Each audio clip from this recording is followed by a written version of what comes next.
প্রথমত তোর নাই হেলমেট, আবার গাড়ির কাগজপাতিও নাই, তারপরে কি আবার খাও সবজি।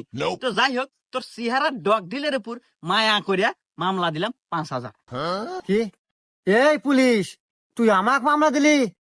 তোর জীবন তো আমি বরবাদ করে দিব রে। দাঁড়া, তোর বান্দরবন পাঠানোর ব্যবস্থা করতেছি। এই বাবরি, হ্যাঁ ওস্তাদ। আমার বড় ভাই সহ সভাপতি ফোন লাগা। ঠিক আছে ওস্তাদ। এই নেন। হ্যালো বড় ভাই, পুলিশের কত বড় কলিজা, আমার গাড়ির ঠেকায় আমাকে মামলা দেয়। আচ্ছা বড় ভাই, আমি লাউড স্পিকার দিতেছি, আপনি ওকে সাবধান করে দেন। হ্যাঁ ভাই, আমার কথা শুনতেছেন? জি ভাই, আমি আপনার কথা শুনতেছি, আপনি বলেন। তো যাই হোক ভাই, রাজনীতি করতে গেলে এরকম দুই একটা পোলাপান লাগে। তো যাই হোক, অনেক কিছুই শুনলাম। হেলমেট নাই, গাড়ির কাগজও নাই, শুনলাম আবার সবজিও নাকি ছিল। তো যাই হোক, অল্পের ভিতরেই শেষ করে দিয়েন।